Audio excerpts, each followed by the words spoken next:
Okay, hello everybody. Welcome to Korean Atlanta Mentorship.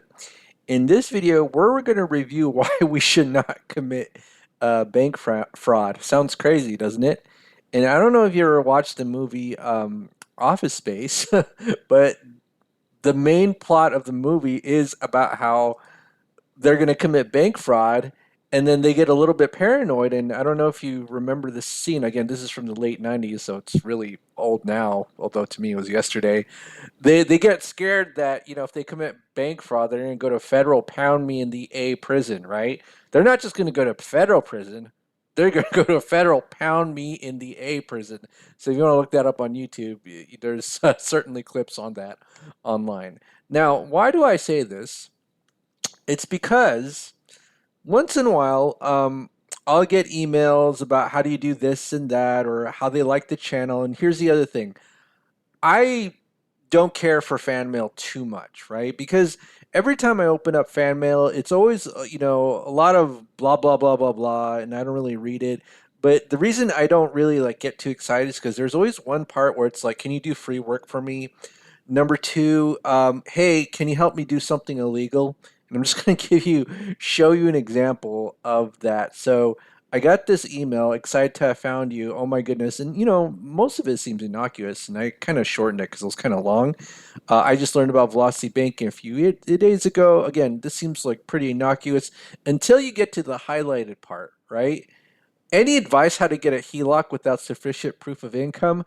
Crazy question, I know. And it's not so crazy because that's bank fraud, right? So here's the thing, right? Whenever we engage in any sort of transaction, personal, business, with the banks, we always want to be honest and ethical to all parties, right?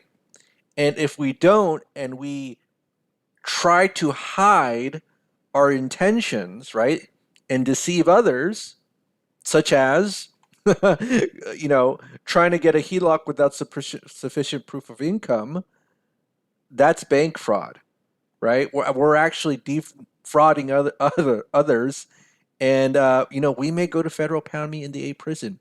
And you know what, people? This is what happens with a lot of people is that they actually get encouraged by other people to just go ahead and lie in bank applications. And I'm going to just say this: you really got to be honest, right? If you don't have the income, don't write that you have. Don't lie about your income, right? Because I always like to show this example of here of this former Buffalo man pleads guilty to lying on a loan application. And then this is from the Department of Justice.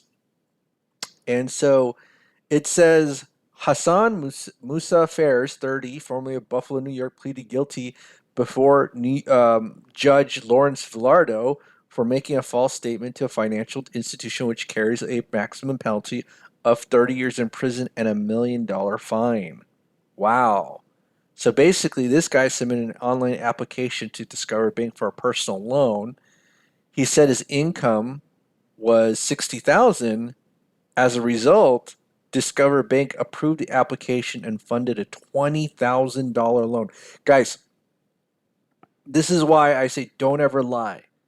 He went to federal pound me in the A prison for lying on a $20,000 loan. This isn't like a $2 million loan, it's $20,000, right? So if we take a look here, again, I don't want to go there. That's why I always on bank applications, write as much as possible, write the most accurate information because I do not want to go here. I don't want to go to jail just for misrepresenting myself in a $20,000 loan. And this guy was investigated by the FBI. The FBI, right? It's crazy. It's like crazy question. I know. How do I get a HELOC without sufficient proof of income? I know. Don't commit bank fraud, right? Now, here's the thing. If you're, let's say, writing off your income because you have a lot of tax deductions, you have to understand that everything is a trade off, right? Do you want credit? Maybe you don't take as many deductions for the year. Okay? I'm not giving you any financial advice, but I'm just telling you what I've heard through the grapevine. And if you want more tax deductions, and you don't look good on paper, then again, you don't get credit. Everything's a trade off, right? But the number one thing that we should not do is go to federal PALMI and DA prison. We do things honestly, ethically, full disclosure to all parties, and we don't lie, right? That's what we need to do. See, we don't need to focus on getting a HELOC. We need to focus on not getting into federal PALMI and DA prison, right? Don't commit bank fraud.